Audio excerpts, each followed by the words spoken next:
everybody, we are now live streaming. Welcome to Sustainable Biofungicide for Organic Farms. I'm your host, Christine Reiner. I am the Communications Coordinator for the Specialty Producers Association, and this segment has been funded by a partnership between the Natural Resources Conservation Service, NRCS, and SDSPA to promote sustainable agricultural practices and environmental stewardship. And today our featured guests are Dirk, Oudman with Blue Sky Vegetables, and then let me go down to my notes. And then I have Chris Kearns with Cannivera. And today I'm really excited because I'm going to be completely honest. I don't know much about this topic, so I'm really excited to learn from both of you. So to get started, can you take turns telling us, a little bit about your operations and who you are and how you got started? Sure. So my name's Dirk Oudman. My wife and I farm at Blue Sky Vegetable Company in South Dakota. We sell nearly exclusively through a CSA program into Sioux Falls, as well as a little bit of online farmers market. This year we'll have about 4 acres in production and hopefully another 3 acres in cover crops. Yeah, we are not certified organic. We are following organic practices. And pretty much exclusively vegetables. We do have a dog, but that doesn't really count as production.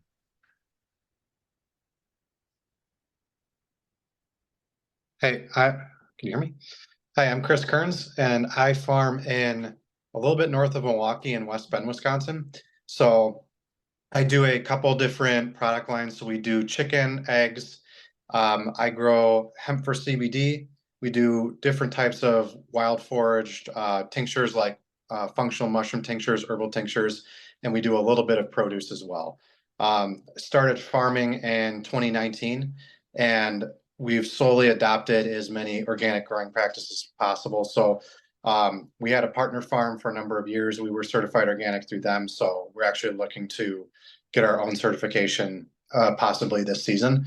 But we try to do everything we can to grow organically, and then we minimize the amount of inputs we have. So that kind of tailors into making our own fertilizers and having our own pest management that involves using organic natural methods, things that are really cheap and available that you can even do right on your farm. So any way we can find a way to do something ourselves where we don't have to run to the store and buy something, that's the option we generally look for. Mm-hmm. I respect that. That's very respectful practice. So how did you kind of get connected, you two? Can you share that story? Yeah, well, I don't know. Peggy sent me Chris's information and said, "Hey, you should talk to Chris about his project." And so I called Chris and I talked to him about his project. So that's awesome. Yeah. Well, I like the straightforward answer. Thank you for that. So I guess what is biofungicides? And Chris, you said that you can kind of find resourceful things. How would one start that process? Yeah, so we actually came up with this idea it was a couple of years. So we would always get a lot of fungal diseases during the middle of summer. Typically in July, we get a lot of rain, and with a lot of rain and moisture and heat, you get a lot of fungal disease. So we would lose crops to diseases, and it became a problem. And, we did everything from asking our local extension office, asking other farmers what to use, and they'd usually recommend that we get something that's off the shelf. So if you're doing organic, the go-to product was this thing called Zero-Tol. It's very expensive, and I can't remember the exact ingredients, but it's mainly hydrogen peroxide, and I think something that helps it adhere to the plant. So, you're looking at a couple $100, if not more, if you're every time you apply it, or maybe a little bit less. I think it's $100 and something per gallon, and you need a gallon every 3 or 4 weeks. So it was really expensive, and the idea there is that use hydrogen peroxide to kill anything that's on the plants.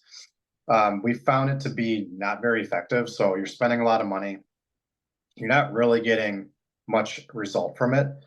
And, the problem kept getting worse every year. So we tried to figure out what we can actually do to fix this. So, it was in the summer of 2021 where we were facing this problem again. And I'm like, okay, I know what happens. We're going to get some moisture in July and we're going to get diseases that start wiping out crops, and all we can do is sit and watch. And we've been putting a lot into our nutrient management. So, we were feeding fish fertilizer every week. We were doing compost teas from a well-managed compost pile. And we did a lot of Korean natural farming as well. So I was looking around the farm thinking, all right, well, what's not getting sick? What's not getting the diseases? And I noticed that a lot of our herb plots, some of them are culinary herbs, some of them are herbs that we use in tinctures. They weren't getting any diseases.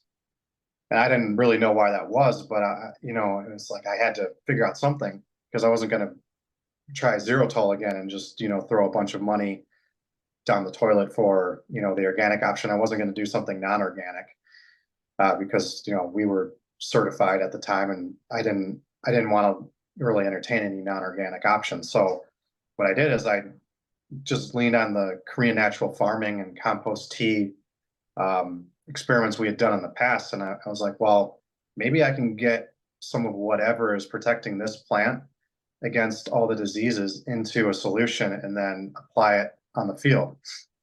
So I just went and cut all the herbs that seemed to not get, or any plants really, but it turned out to be mainly herbs. And I can go over what those are in a minute.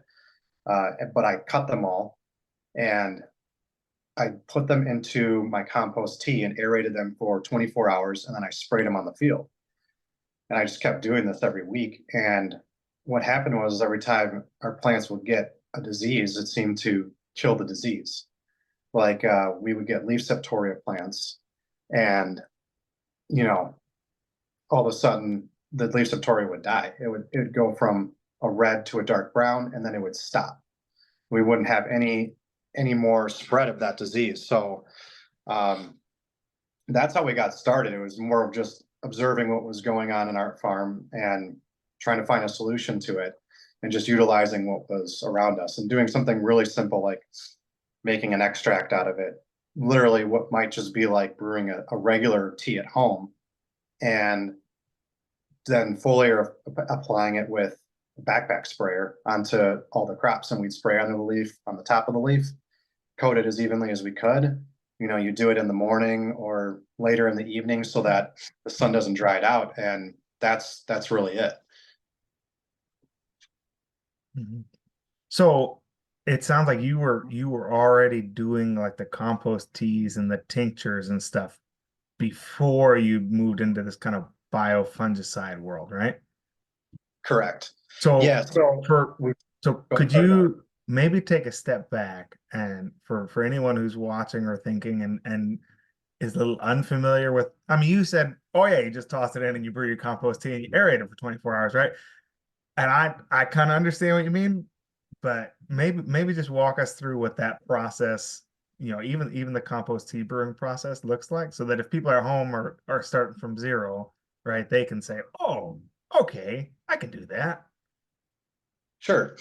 I'll step it back a little bit further than that even, and get to the real reason why you'd want to make a compost tea. So the most important part of your soil health, or one of the most important parts, is the microbes that are in your soil. So those are the fungi, the bacteria that are responsible for breaking down minerals, making them bioavailable to your plant, sequestering carbon into your soil, getting nitrogen from the air, and using providing some sort of symbiotic relationship with your plant so that they can get the nutrients they need. So what can happen is, if your soil gets too dry or compacted, or you do a lot of tillage, or it's not well maintained, or even if you're putting down a lot of regular fertilizers like a conventional fertilizer, it can kill a lot of the microbes that are supposed to help the plants break down minerals in the soil, or get the nutrients that they need to grow. So the idea behind compost tea is that you have a compost pile that has a lot of different additives in it. So you have a source, you might have leaves, you might have different greens that you put in there, which could be grass clippings, it could be vegetable cuttings, it could be weeds that haven't gone to seed. You can have animal manures, just a lot of different food for different microbes and bacteria. And you can even take samples from different parts of your farm. And for those that are really skilled at it, I'm not, I'm not that schooled up where I could tell you how good your compost tea is. I rely on help of others for that, but there's courses you can take online too to learn some of that. But you can take samples from around your farm, maybe a chunk of soil here, a piece of rotting wood there, and incorporate it into your compost pile to get more microbes. And the idea is that you've got this big pile of microbes that you can use to benefit your soil. So, what happens to us sometimes is if there's a drought, a lot of the microbes you need that help your plants grow, it might go dormant or dry out, or if your soil has some compaction issues where there's not enough oxygen getting in it, a lot of those might die, or they might go dormant, or you just might not have the population that you really need to have healthy plants. So the idea behind making a compost tea is you take that compost pile that's filled with all those microbes, bacteria, and fungi, you put it in a tote of water, and you aerate it. So you can get a pond aerator or water air stones with a pump.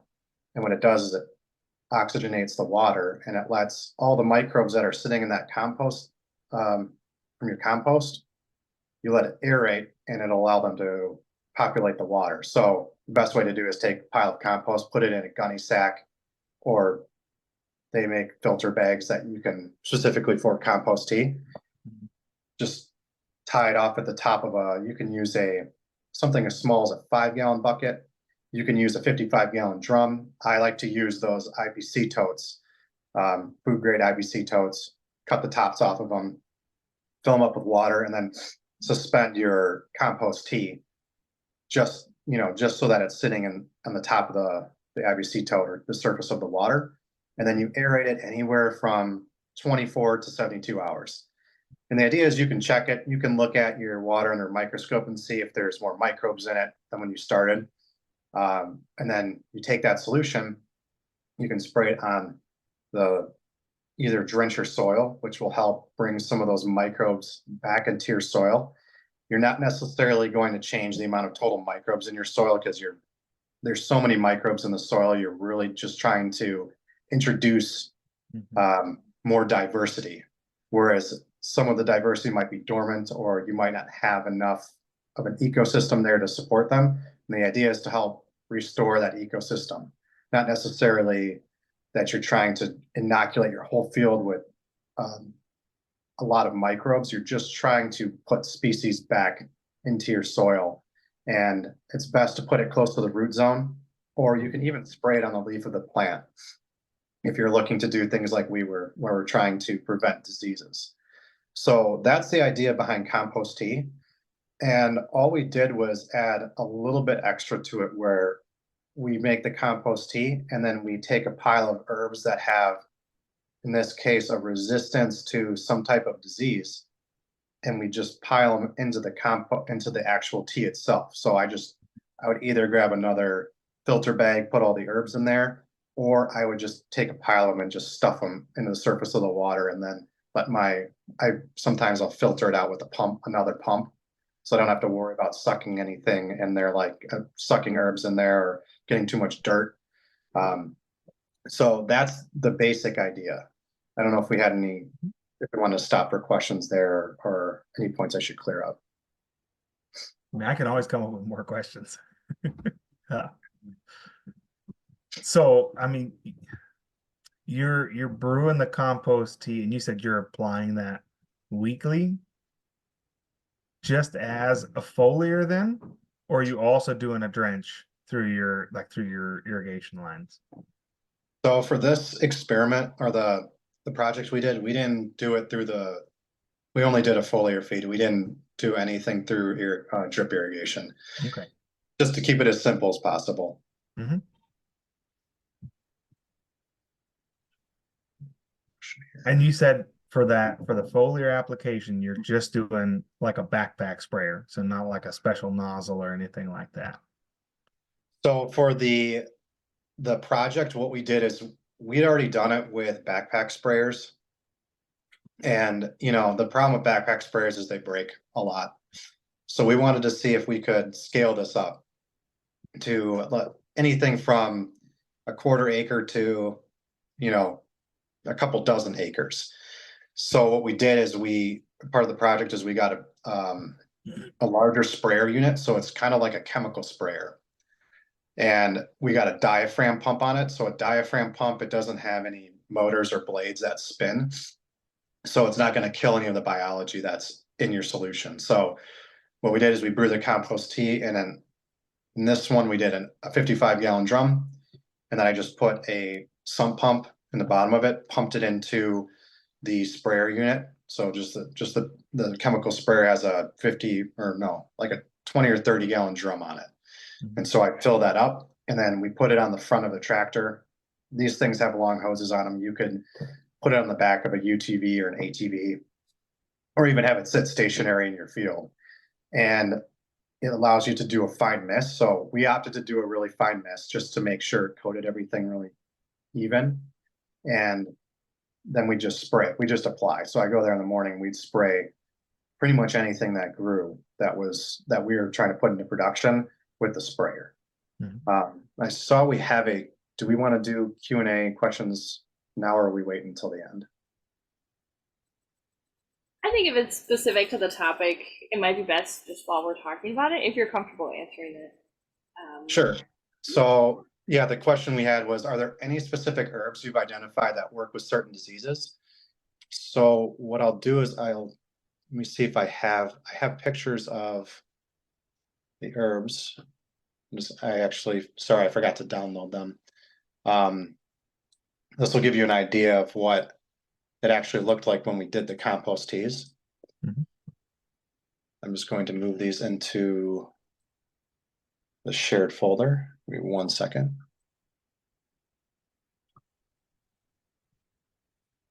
Okay.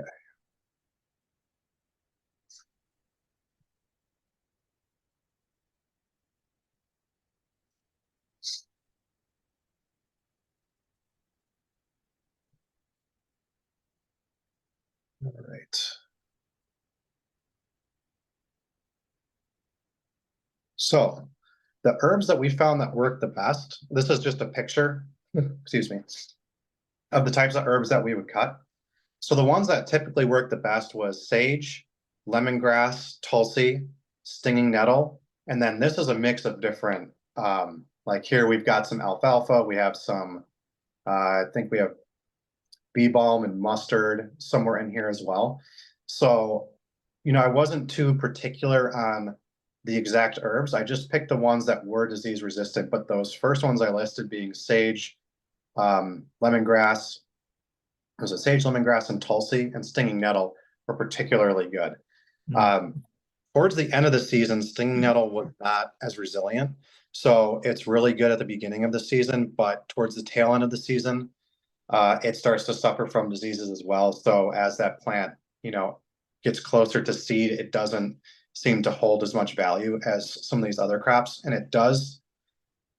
they do seem to do better when they're either in vegetative or flower. As soon as they go to seed, they don't seem as valuable.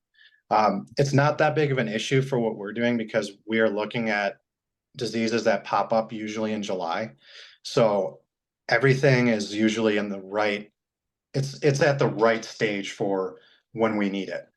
And that is a principle we like to follow too. So if you do go out into your garden or your farm, usually the things you need are available at the time you need it. So if you're looking to fix nitrogen, everything's green at the beginning of the season. When you have the ability to make your compost teas and add a little bit of nitrogen to it. So you can play with these things.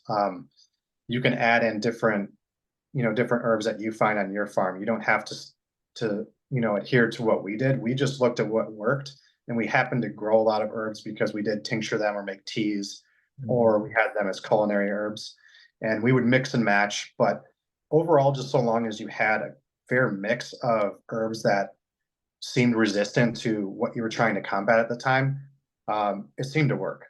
So, this was our mix. And then what I can do here is I'll show you another picture of how it actually looks when we put it all together. Sorry, we'll wait on that picture. So this is the herbs in the IBC tote. So as you can see, the water's already kind of brown. It was brewed with compost tea, but this is where I didn't even put it in a filter bag. I just threw it right into the tote and let it brew with the compost tea. And as you can see, this is what it looked like the next day. So you weren't macerating it or crushing it or anything to release those compounds? Nope, just aerating. So in this tote there, I have a fairly expensive aerator. I think it's meant for small ponds. So it wasn't cheap, but I started with just the $50 aerators you get off Amazon. And I found that those are more than enough if you're using a 55-gallon drum. They'll definitely do the job. Mm-hmm. So this is just all aeration. And so, the foaming doesn't necessarily mean there's microbial activity, but it's a pretty good indicator that there's something going on. And so the next day we'd usually get something like this. If it's middle of summer where, temperatures are pretty warm at night, we will get a lot of activity there. And this will tend to spill over, especially if there's a bag of compost in there too. Mm. And at this point, we would, filter it out as best we could. I'd usually put a sump pump at the bottom of the tote, and then I'd pump it into the tote next to it. And then from the tote next to it, I have a jet pump, and I can use that jet pump either to fill up the sprayer unit, or if I wanted, I have it hooked up to my irrigation so I can send it through the drip lines.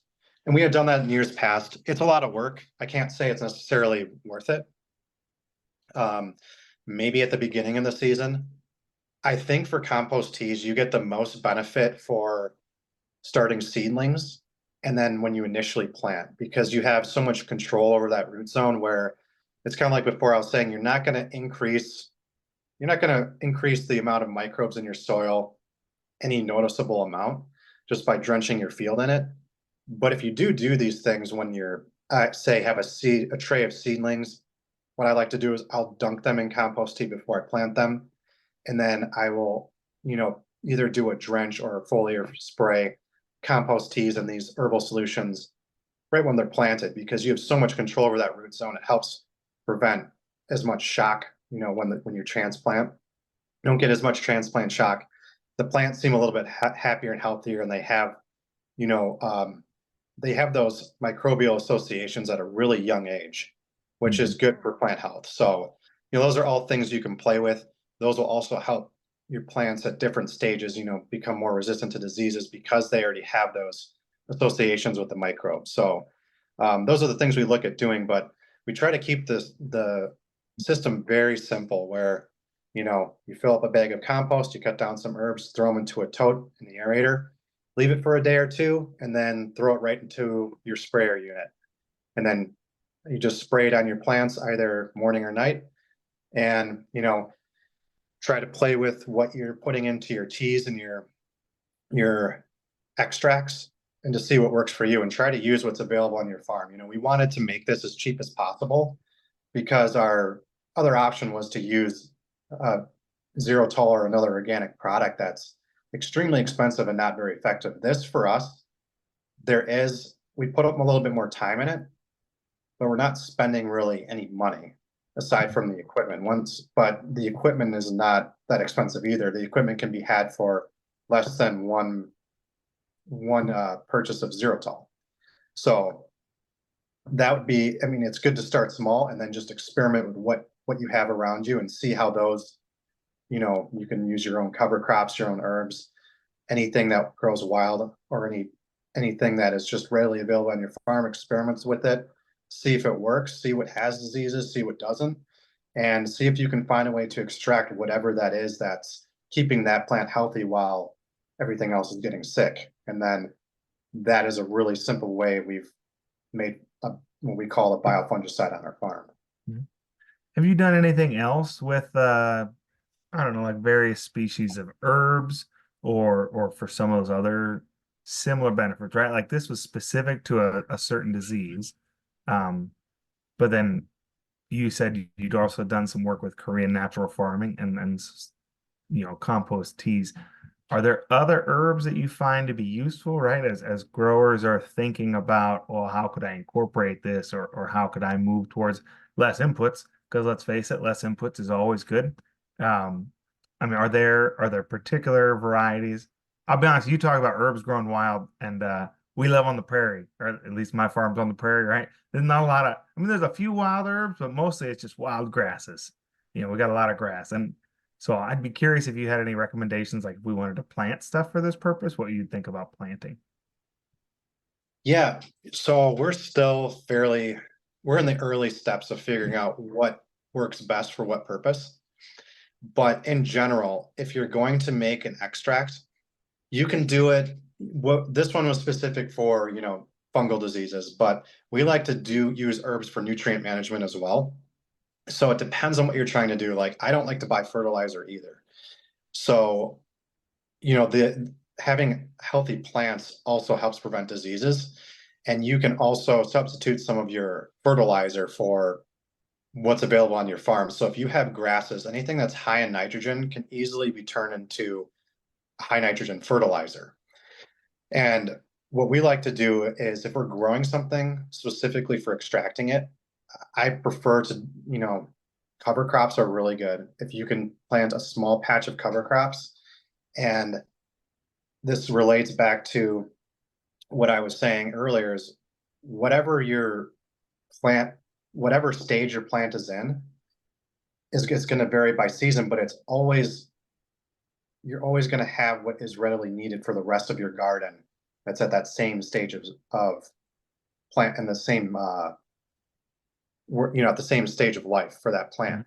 So if I have something that's starting to seed, and I take some grasses that have started to seed, or I've taken some other plant that started to seed, and I ferment those, or I find some way to extract, I either chop and drop them, or I find some way to extract the nutrients out of it, it's going to have the ratio it needs to benefit the other plants that are in seed. Just like when we grow a lot of hemp, and towards the end of the life cycle for hemp, you want lower nitrogen, you want higher P and K. Well, anything that's going to seed is naturally going to have higher P and K in it. So what we do in Korean natural farming is we make an extract out of that by fermenting it. There's a lot of different ways you can ferment, but I prefer the easiest, the simple ways, which is to take your crop, whatever you're growing, put it in some water and let it ferment for a couple weeks. And once that plant's broken down, you can get an extract that's actually decently strong where, if you put enough of it in there, I've extracted just about anything in that manner. And you can get grass clippings that test at 4,000 to 5,000 parts per million in a solution, which for organic farming, if you do most of your fertilizers is only about 4,000 to 5,000 parts per million if you're diluting it properly. So you can actually take that mixture and dilute it down to 1,200 parts per million, which is a little bit more close to where you want it. Or at least that's what I do. I'm no professional when it comes to applying fertilizers, but that's usually what I shoot for. So you could take, your grasses, you could grow them for your nitrogen fertilizer. You could use those and spray them on your plants foliarly. It could get very technical though, in terms of, what are you cutting for what purpose?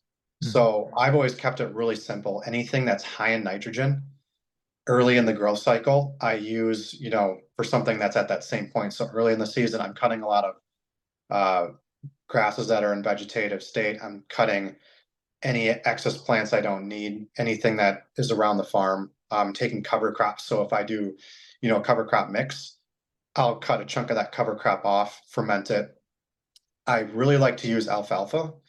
It's a little bit of a cheat for plant growth. So alfalfa has some sort of plant growth hormone I don't know if you would call it a plant growth hormone, but it has some type of derivative, something like that in it, where if you ferment alfalfa and you spray it on your garden, you can get some pretty good plant growth from that. It's high in nitrogen, so you will get that benefit, but there is some sort of stimulant in alfalfa that tends to help plants grow, especially early in the life cycle.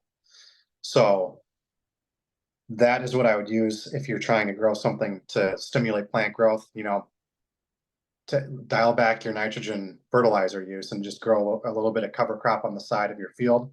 If it's a garden, you can use a small patch, and all you have to do is change how big the container is that you're fermenting it in. So for a small garden, you might only need a 5-gallon bucket and to ferment a few handfuls of alfalfa. Whereas if you're doing something larger, like a few acres or several acres or even beyond, you just start using IBC totes, and you fill the IBC tote up to the top with alfalfa, fill the rest up with water, and you can let it ferment. It will smell very bad, so that's the drawback. It smells horrible. You can get rid of the smell if you take that solution and then aerate it, and after about 2-3 days, it won't smell anymore. So there's options. I don't know if that answered your question or if you'd like me to take that in any other direction. Well, so I've got what's probably an uneducated question that comes off what you're saying. So you're talking about, and I know it's a little off the biofungicides, but I think it still comes back in. So you're talking about like extracting nutrients from plants, right? We're talking about extracting plant compounds. My background in fertility has always been pretty mathematical, right? Carrots need 75 pounds of nitrogen and 100 pounds of P and 120 pounds of K, or whatever the number is, right?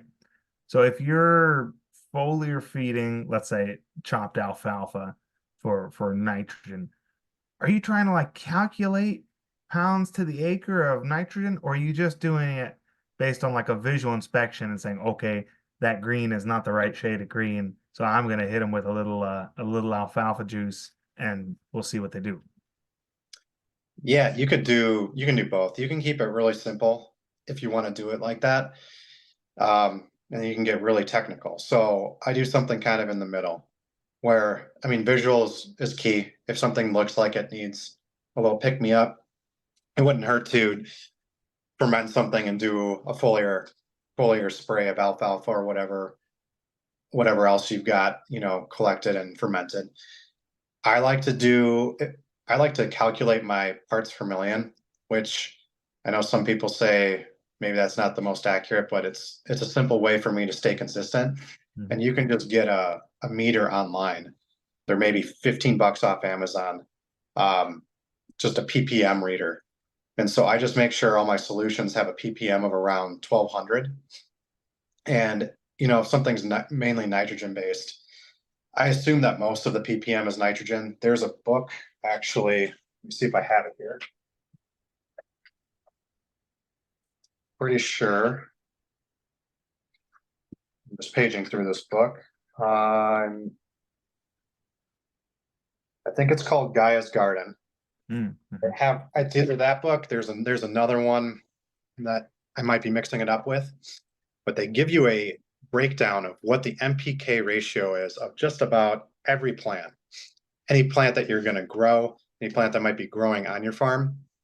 And what I like to do is I measure my ppm and I look at the plant or I look at that guide and I figure out about what my solution is. So if I want a solution that is mainly nitrogen, I look in the book, or I cut my alfalfa, I see what alfalfa is at, and I know that roughly my fermented extract is going to be kind of close to that ratio. If it's a 5-1-1 for alfalfa, I can pretty much guess that ratio is going to be true in the extract as well. So I shoot for 1200 parts per million if I am doing a drip, through my drip line or a foliar feed. And then you can get really technical and you could go do a plant sap analysis and see exactly where your deficits are, and then figure out what plants you need to ferment to get the right ratio. Ferment them, aerate them, test your ppm, dilute if needed, and then spray it on your plants as a foliar feed. So You can get really technical with it if you want. But at the end of the day, these things are supplemental. So if you're applying your nitrogen and all your regular fertilizer, it's not going to necessarily substitute that. You still might need to do some of that. And this is going to be supplemental to help boost your plants during the season. Mm-hmm. So you said earlier that you don't test your stuff with a microscope, but you have people who do, or have people who help you with that. Is that something for your farm, or are you sending that out for tests? Well, that's just specific to my farm. So I used to check myself with a microscope, but I'm not very technical and it takes a long time to learn that. I was lucky enough to run into somebody who is trying to become a soil food web consultant. Mm-hmm. And Soil Food Web is the program run by Dr. Elaine Ingham. She is one of the foremost authorities on compost teas and extracts, and she has a program that she shows basically breaks down how to make compost teas, and then actually look at under a microscope and figure out what kind of biology you have, what might be missing, what might be bad biology that's in your soil or in your tea, and how to manage your compost to make sure you have the right microbes in your soil. So by coincidence, through a friend of a friend, I ran into somebody who is training to do that, and he knows a lot about soil biology. So he could look at my compost pile and say, hey, we need a little bit more of this. Well, I actually found a sample of that, off on the side of the farm field or in the woods or somewhere. Or he'll go and look at the field and he'll say, hey, we've got a lot of these bacteria. There's not a lot of fungi. There's no protozoa. There's no beneficial nematodes. We need to introduce those back to your soil. So let's inoculate your compost pile with those. And then once again, he'd go and find samples somewhere on the farm. And then we inoculate those in the compost pile, which is done through a similar way. You can either just take the samples, put them in the compost pile. You can make a tea out of it and then spray your compost pile with the tea. But the idea is to somehow get those microbes back into your compost pile so you can then make a batch of compost tea and then get those back into your field. Mm-hmm. So he knows how to do a lot of it. I'm not super technical on it. I can look at, a sample and say, okay, well, there is or isn't a lot here. I can look at a few things and see, I can see if there's fungi in there and some bacteria. I'm not well versed beyond that. So if anybody's interested in learning, you can check out Dr. Elaine Ingham's courses. She's got a lot of free resources on YouTube. Mm-hmm. It's fun to experiment with. I mean, all you really need is a microscope. So microscope and a little bit of time. So you had some more field pictures, and I'm really curious about the field pictures and what you wanted us to see in them. Yeah, so I will just pull those up. I'll show you guys how we set up this experiment. So we did, we wanted to have enough samples to make it, we wanted to be able to say it's statistically significant when we start crunching numbers. So you usually need a sample of about 40.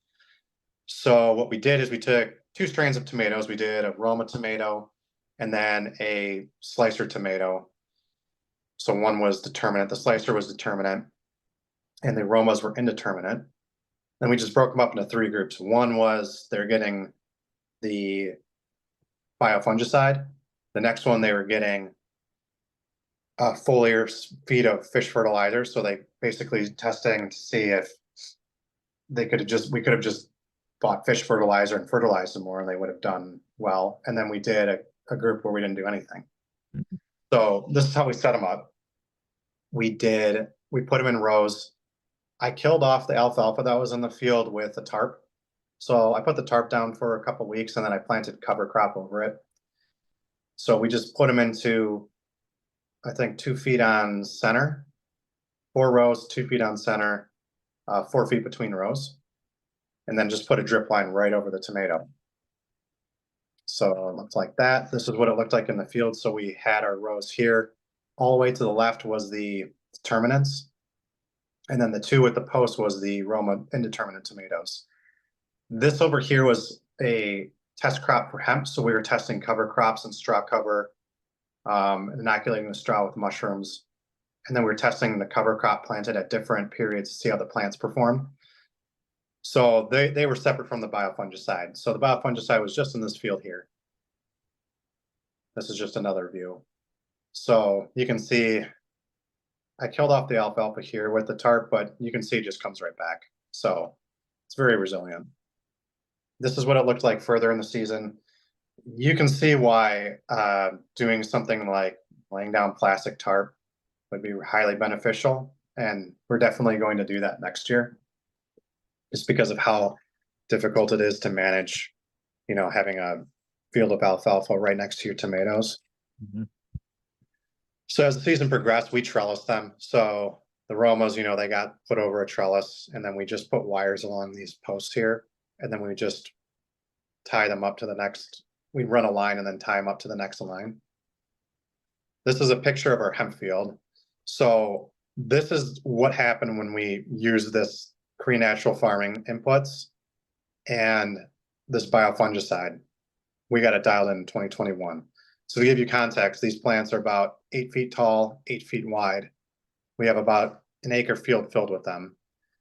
This was a previous year where they still did pretty well, but not as well. This is my friend, he's about 6'5". So these plants did really, really well in that system.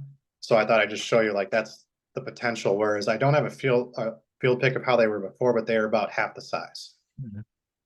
So preventing disease and providing nutrition to your plants with something that's really available, like those fermented extracts, really helps stimulate the biology in the soil and helps your plants grow with, a lot of yield without a lot of monetary input.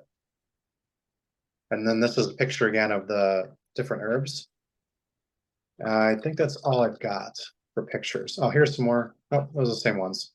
Here's some more pictures of cut herbs. So this is nettle on the sides here. So as you can see, these don't have any diseases, and they do really well at the beginning of the season. But as the season progressed, we did cut those out. Mhm. Yeah. Nice. So one last thing I wanted to touch on before we leave some time for questions at the end. So this was a SARE project that you did, and I was hoping you could give the people out there a little bit of a talk them through applying for a SARE grant and kind of what some of the guidelines are, and then how you approach the process, right? Because this is, for a lot of growers, right, a great opportunity to try something that they're interested in that they don't necessarily want to put all their own resources into. Yeah.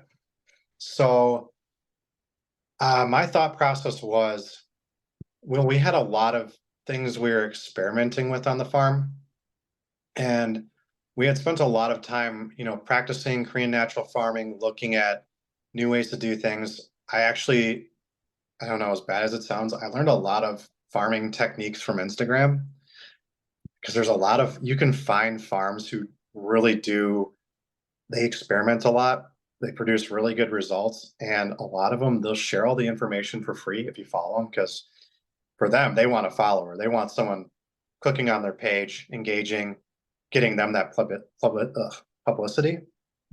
So they'll actually give you a lot of really good information for free. So, we were pretty up to date with what people were trying. And, we're like, okay, we've got a couple ideas where we'd really like to that we've been experimenting with for a few years that doesn't seem like anybody's done. So I looked at the SARE projects and I said, well, let's see if anybody has done any research on them. So I would just look through the search and I would read as many reports as I could find. And I didn't see anybody doing a biofungicide. I saw a little bit of Korean natural farming, but I didn't see a lot of people doing what we were experimenting with. So I think the first thing is just to have some concept or something you want to test as it relates to something that's part of, sustainable, regenerative, organic agriculture. Have an idea and, make sure you've got a way to structure an experiment around it. So we approached it like, hey, we want to test this solution we've been working on, just spraying our plants with different herbal extract. It seems to work, but it would cost a lot of money for us to do the testing and to do everything the way we want to. So, let's apply for this grant and see if we can come up with a compelling experiment and, excuse me, get over some of the hurdles that we'd have, like where we have to pay for soil testing and tissue sampling and sprayers and labor and collecting and sampling. Like all that stuff takes a lot of time and money. And it's not really, when you're farming, there's 100 things to do, and just experimenting like that takes a lot of time. So it's good that they have grants like this that you can, float them with some cash so you can at least break even on it. And so the way that I approach it is I said, okay, so we have our idea that we want to test, then just make sure you have a good way of doing experiments. So we just do, basic scientific hypothesis, and make sure you have your test groups done right so that you can actually crunch some numbers on it and, figure out if something's working. So that's why when we did our experiments, I have a little bit of background in statistics, not much, but I did work in a position that involved statistics, many, many years ago at an insurance company. So we were doing a little bit of number crunching. So I knew that, if you're doing an experiment and you're taking sample sizes, 40 is usually the cutoff for making something statistically significant. So that's how I picked my groups. I did groups of 40, and I had a control group where we didn't do anything.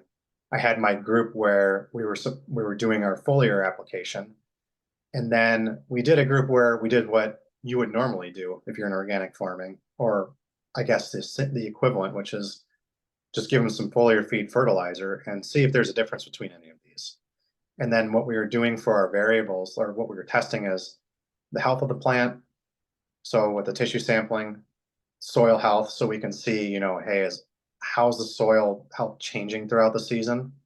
And then we would take metrics like just testing Brix. So Brix is how much sugar's in the plant leaf. All you do for that is you get a Brix. It's like called a Brix refractometer. It's just this little device. It's got a little lens at the end, and you look through it. And on the front of it, it has a flap where basically what you do is you take a leaf, you squish it in your hand until you can squeeze some liquid out of it, and you put it on the top of this device. And then you fold the flap over and you look in the lens, and it shows you how much sugar is in the plant. So we did that, and then we took weight of each group, of the total yield of tomatoes, which isn't really what we're looking to do. We were looking to prevent plant disease. So I guess just a caveat for this experiment, we had a drought during July when we normally get diseases, and we got no diseases. So we didn't really have to spray any biofungicide this year. We did it for the experiment. So we tried to proxy, the plant health with other things like doing Brix and tissue sampling and all that. But we really didn't get any plant disease at all until really late in the season. So in terms of approaching an SARE grant, I would say, have an idea that you want to test, something fun you want to experiment with, something that you think other farmers could benefit from. So I think that's mainly what they're looking to do, is to find ways to help spur these organic and regenerative agricultural practices and find ways that you can help other farmers do them. And so we try to tackle that component by using a larger sprayer and saying, could somebody do this without a backpack and get some effect from it, where they could scale this up to something bigger than just a home garden?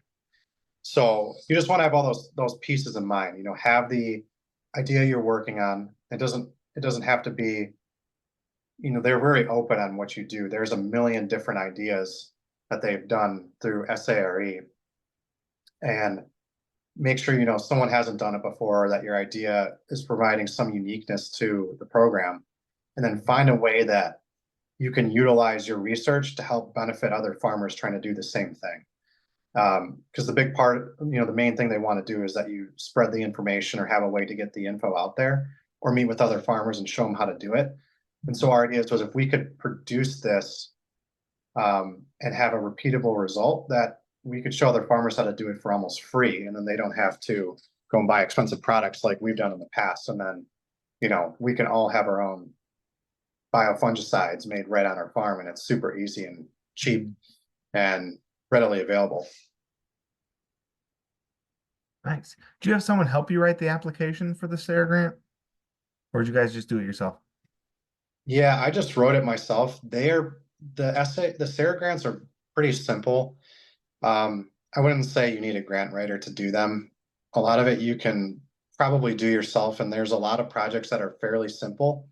They just have a really good idea in mind, a pretty linear way to test it to see, how's the project going to be successful? How are we testing it? How are we making sure we set it up so that our results are, you can track your results. Mhm. And then if you can make sure you can share that idea with other farmers, then they seem fairly lenient with how technical it is, just so long as you can tackle the main points of bringing a concept to the sustainable regenerative agricultural front and being able to test it and share it with others. So we've got a couple minutes left. I believe this is the time to open it up for questions. First one, Peggy wants to know who you like on Instagram, which makes sense because if you're getting useful information off Instagram, might be good people for other people to follow too. Do you have any specific suggestions? I should pull my Instagram up so I can give you a better list, but I would look at I think it's Ridgedale Farms. Mm-hmm. He's out of Switzerland. He's big on YouTube too. There's a really weird one a friend of mine told me about called Dragonfly Earth Medicine. Terrible name, but if you dig way back into their Instagram a couple years, they have some of the best information on just natural organic farming. Mm. They were the main inspiration behind this biofungicide. And I got a lot of ideas from them. They really they put all their information out there, how they make their different types of teas, how they do compost, how they set up their beds, how they have basically zero inputs aside from what they can get on their farm. And then their yields are crazy. They basically have no plant disease, super high yields. And a lot of what they're doing is, they're farming cannabis, so they're doing that. I'm sure they make a lot of money from that, but they do a lot of courses. They have a lot of vegetables. They have a lot of herbs. They have a mid-sized operation, I would say, in terms of if we're talking about small farms. They farm about 10 acres actively, but they're doing it all with very minimal machinery, almost no inputs outside their own farm. So they do a really good job. You see, I'd have to look through my Instagram. Maybe I can pull that up really quick and see if I can find some good links, but those two for sure. Ridgedale Farms is more of a traditional small farm. So he does a lot with small scale farms. They do everything from poultry to steer, vegetables, market gardens. And he's got a lot of really good resources for, how to do things in these smaller systems, how to make them profitable, minimize inputs. He does a lot of animal integration into his different systems. But they are both very good. So in terms of other farms, you'll find various in-betweens there. So I would stick with those two as a reference for these types of growing methods. Thanks. Well, I just want to thank you both for your time. This has been extremely informational and helpful, and just kind of mind-blowing for me. I'm just starting getting into growing stuff, so I want to thank Dirk for leading the questions and really knowing what to ask, because that's so important too. And Chris, I want to thank you for your time and your knowledge. I know that our producers and our members are really going to appreciate this information. And so if anybody wants to contact them, you can message the specialty producer page or comment below on this video and we will get you connected with them. But one last call for questions. Does anybody have anything else that they would like to know? Chris, you did a really great job. It's hard for me not to have questions, but you did such a great way of laying out all the information. So really thank you for that. Thanks, I appreciate it. Yeah, absolutely. And so I think we're at our time and we haven't gotten any new ones. So I just want to say that this segment has been funded by a partnership with NRCS and SDSPA to promote sustainable agriculture and practices and environmental stewardship. And for those of you who are on our Facebook page, we do have another webinar next week where we will actually be covering using milk and Korean natural farming techniques, kind of how Chris mentioned those a few times today. So if you're interested in that, it's happening on Thursday, the 28th at 7 p.m. So please join us and follow our Facebook page if you need those updates. And in the meantime, just, yeah, I guess search Instagram. Hey, thanks, guys. Have a good night. Yeah. Thanks, Yep, Chris. thanks a lot. It's good to talk to you. Yeah, good talking to you too. Thanks for the time. No, not a problem.